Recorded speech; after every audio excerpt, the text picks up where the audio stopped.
For Oasis Audio, I'm Wayne Shepherd, and with me on the telephone is none other than Cory Cotton, the author of Go Big. Not only telling the story behind the incredible trick basketball shots you've seen on YouTube, but using the lessons learned in making those videos to teach us all to go hard after our dreams. And Cory, I know millions of people have seen the YouTube videos, but if there's one person out there who hasn't seen them yet, where do we go to find what you guys are doing? You can find our crazy basketball shots at dudeperfect.com or simply by searching Dude Perfect on YouTube. Dude Perfect. Now, you got to tell the story where the name came from. All right, so first day we were filming. Two of the guys were in the backyard and no one else was out there. And so they didn't have enough people, to set up the camera and point it at themselves at the same time. So one of the guys set it up on a deck in our backyard and pointed it towards the seats where they were going to be sitting. And so he pressed record on the camera and saw that it was in frame. And so he said, "Dude, perfect." And then we were looking back through the clips later that night, and we just all started laughing and said, that'd be pretty cool title for our group. So it really stuck. I don't know why it worked out that way, but we've liked it a lot. It's been a cool name. Well, I love how you tell the behind-the-scenes stories of making all these videos in your book, Go Big. But Go Big is much more than just the story behind the video. Where did this idea come from? Did you know all along that you were learning these lessons as you went?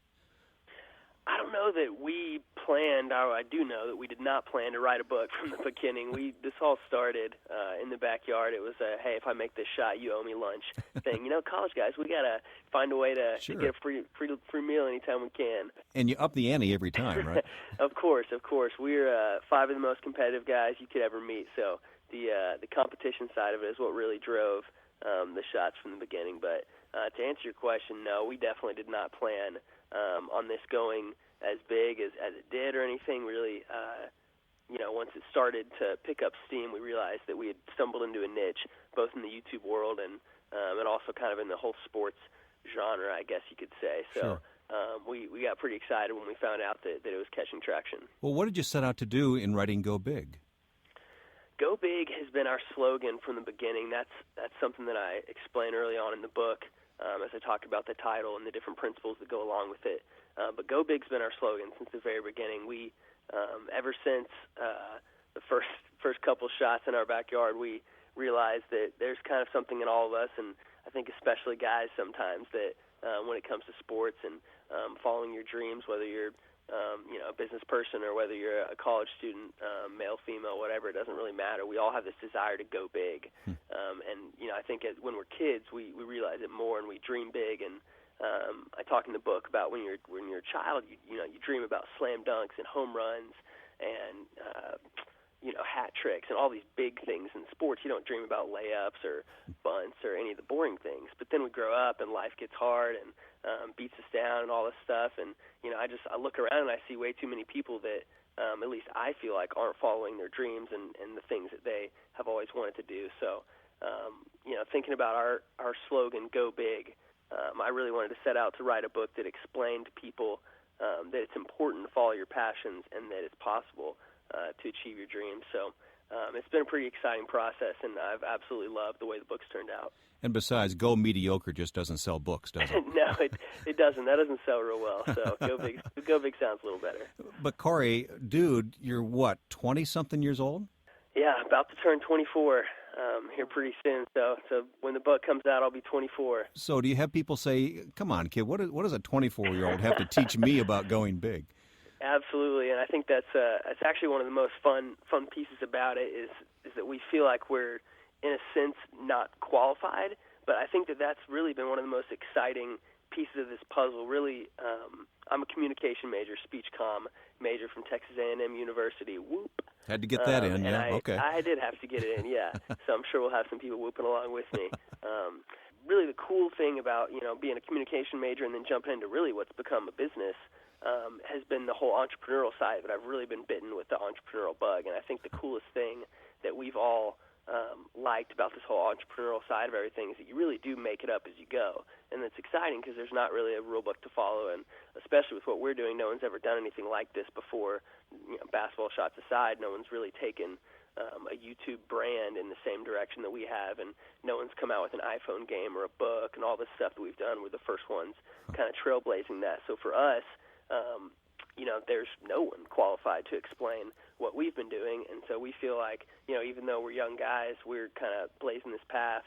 And if there's anyone out there that's going to explain how to make your shot count in the connected world and leverage social media and leverage, exposure and all this stuff, we feel like we're, I guess, about as qualified as anyone, even though, we don't really necessarily think about it in our own mind. As young guys, I guess it makes a little bit of sense at least. Well, you're not making Zuckerberg money, at least yet, right? No, we're not. Yeah, let me clear the record. That is not happening yet. But you are doing something significant. Talk about the brand, Dude Perfect. Yeah, we did set out from the beginning to create a brand. One of the things that we thought would be interesting, I mentioned how we came up with the name Dude Perfect. We could have very easily said, titled our video Crazy Basketball Shots. But we decided from the beginning, let's give ourselves a name and, let people kind of rally around a name instead of just that one video. We, when our first video did catch on, it was pretty crazy. We just made the video in our backyard, put it up for our family and friends just because we thought it was a fun video. And 2 days later, I wake up to a phone call from Good Morning America, and that was obviously unbelievable. And she asked me, I'm waking up groggy, and one of the TV producers says, "Hey, I'm blank from Good Morning America, and we're just curious if we can have your permission to show this video live on today's show." And so, of course, I'm still sleepy, but I said, let me pray about it. Yes. And it was all kind of a rocket-propelled journey from there. But yeah, it's been absolutely insane, and really that's the reason I started writing in the first place, was because I said, someone has got to tell this story. Nothing's really ever happened like this before, and this needs to be told. Well, we're going to get the background on a lot of these videos. You tell the story very vividly in the book, and you actually read this audiobook, so it's exciting that the author is actually reading it as well. But I do want to talk about a couple of the shots. I mean, come on, I got to. Do you have a favorite?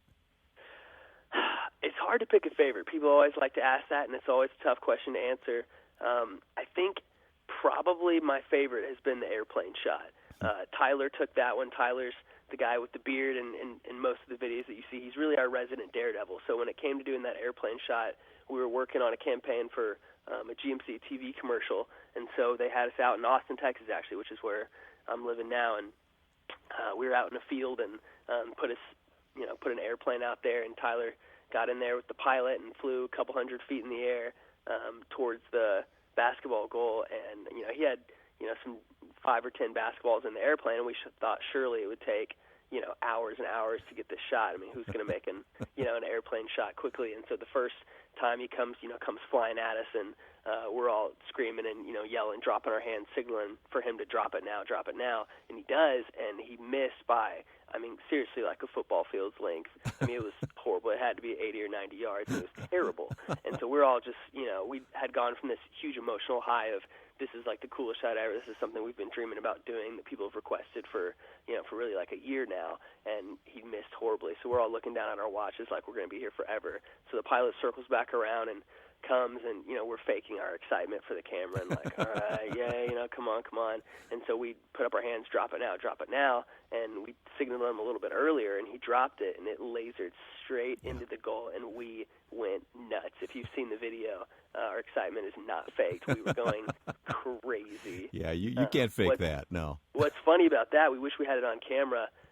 All the producers and people, the film crew, there are about 30 people around us with all these super incredible cameras, a little different than our point-and-shoot cameras, and they were going, nuts. And these are trained professionals that are used to working with movie stars. So they're supposed to stay quiet and stay behind the camera, and they're instead throwing their headsets, jumping up and down, because they'd been on the emotional roller coaster that we had, is going from being excited to thinking it's never going to happen to then right around, turning around and seeing it go in. So it was a pretty crazy moment. Of course, the unsung hero there is the pilot of that plane. He had to do his part. That's what we say. No doubt. We give him most of the credit for flying perfectly straight, because Tyler just dropped it out, so he put him right over the goal, no doubt. You mentioned the camera. Why don't you guys use something, like a red camera or something? You use a point. You use a point and shoot thing out of your pocket. Well, we started with, an absolute picture camera set on video mode. That's what we filmed the first video with, and pretty quickly we started using HD cameras. But for a while, we were just borrowing from youth group and friends that had cameras. We were never using anything better than better than a handy cam, and now we've upgraded a little bit to kind of your more semi-professional cameras. So they're still nothing like what you see with these big productions. Really, it makes a lot more sense for us to have small portable stuff that we can take quickly around with us. But hey, one day I'd love to be rocking the red camera. That'd be great. You mentioned the guys. I mean, there are 5 of you. There were 6, though, right? Yes, there were 6. Sean Townsend, who is the man, he started out with us. Actually, he's the voice of Dude Perfect. When you hear the little intro voice, Dude Perfect, that's Sean. So we miss him, but what he had to do, he had to step down because he's actually in med school right now. He just finished his 2nd year. Oh, come on. What was he thinking? Where are his priorities? Turns out you don't necessarily have enough time to shoot crazy basketball shots and travel all over the place when you're in med school. So we wish him all the best, and we love him. So he'll always be a part of it for sure. So we tell part of his story in the book as well. Yeah. Do you have people who say, "Oh, come on, you guys, you got some trick things going on here besides just great shots. You got some trick photography going on here. You had to fake that." You get that kind of thing? Oh, yeah, of course we do. Really what started, I guess you could say, the hype around the whole trick basketball idea was really that controversy. That's what the first Good Morning America segment was about. It was titled, Real or Fake. From the beginning, when it popped up on SportsCenter, we had Carmelo Anthony sitting in the booth saying there's no way this is real, and we've seen everybody fake, say this has got to be fake, which I understand.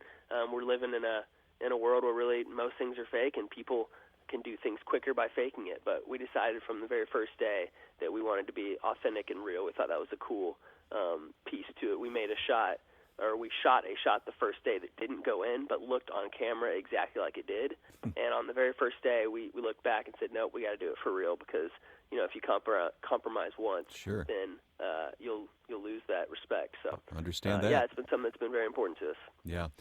Hey, you got to tell me about meeting LeBron. Now, love him or hate him, LeBron James is a superstar. So you got to tell me about when you got to show him your video. That was a pretty crazy experience. So in 2009, I believe, we were about 6 months into this process. We hadn't even done the shot off of Kyle Field's football stadium yet. Hadn't even blown up to that degree yet. We were still kind of in the medium launching phase. We'd had 2 videos that had hit about 1 million views, and so we were loving life, but we had not really branded ourselves to the degree that we have now. And so it was at that point that I go to California and San Diego with Campus Crusade for Christ. I was out there working with the groups on campus, and so I was on UCSD, California San Diego's campus, and I saw a sign that said Kings Academy Basketball Camp, and it piqued my interest, and I thought, no way, that couldn't possibly be LeBron's basketball camp. And I found out that it was, and me and a couple buddies who were out there said, made it our personal mission to go find him. So we end up getting into the rec center, which is where they had his camp,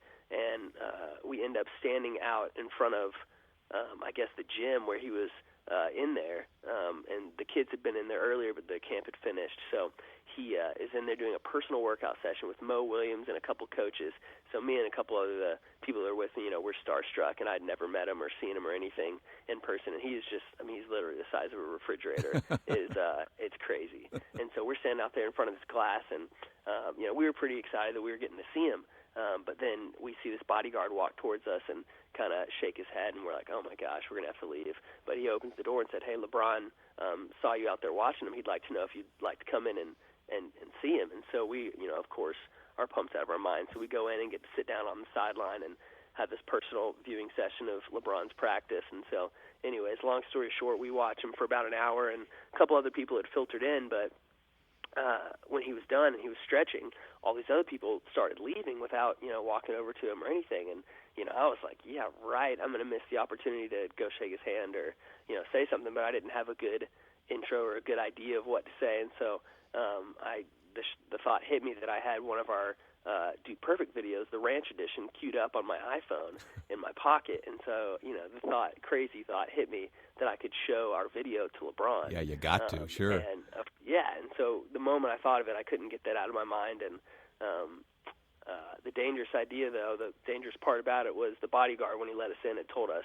do not pull your phone out of your pocket. Don't do anything like that. They got to be real careful about all that kind of stuff. So basically, I run into this moment that says, I want to meet him and I want to show him our video, but I also don't want to get shot by this bodyguard. So my actions went faster than my mind, and I instantly stood up and started walking across. He was laying on his stomach being stretched out by a trainer, and I just walked over there and in one smooth motion pulled the phone out of my pocket, put myself on the hit list, and bent down face level to LeBron and said, "Hey, LeBron, my name's Cory.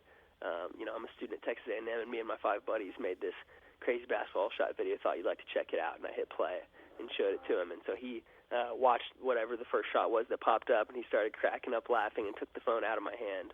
And so he tells his trainer to hold on, and so him and his trainer and a couple other players walk up, and basically the next 3 or 4 minutes they sit there and watch our whole video on my tiny little iPhone. So it was a pretty crazy experience. I got to talk to him and meet him. But coming away from it, I called the guys, of course, and told them, you all will have no idea what just happened. I just showed our video to LeBron James. He knows Dude Perfect exists now. So it was a pretty great big moment for me as far as pushing Dude Perfect. Of course, on 60 Minutes, he had that full court shot himself. So. That's right.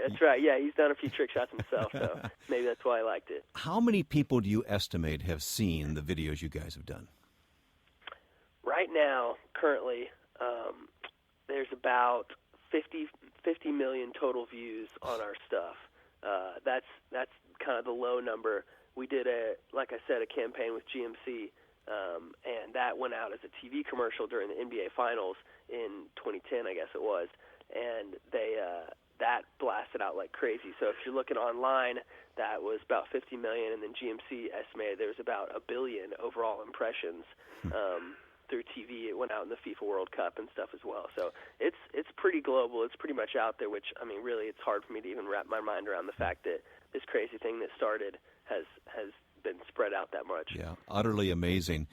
Now, this book, you told us why you wrote it and what's in it somewhat, but not to over-spiritualize, but did you learn some spiritual things along the way here in all of this? Absolutely. We try to, whenever we are in interviews, make it very clear that, at the end of the day, we can talk about principles, we can talk about all this stuff, and I guarantee that there's, incredibly applicable things no matter what your spirituality is, no matter, what you believe. But we know for a fact that God has had his hand in every single detail of what we've done. YouTube is a place where, as everyone knows that's listening, some things go big and some things don't. And, we can sit here and try and, make everything logical, but the truth is God had a huge part in putting this stuff on the map. And we like to say this is easily one of the most creative things God's ever done. We're definitely trying to use this platform to glorify him. One of the things we enjoy most is going to speak to different youth groups and conferences and events and really explain to people how we feel like God's allowed us to go big with something that we love, but also use that platform for a cause greater than ourselves, and that's to tell people about him and also to use this for charity. You feel he's prospered you for a reason? Absolutely. And I feel like he has that same plan for everybody. I think that he's created people. That's why I wrote the book. I feel like he's created people to go big with what they love, and then use that platform for a cause greater than themselves. Well, what's next? What's on the drawing board for you guys? We are pretty busy right now.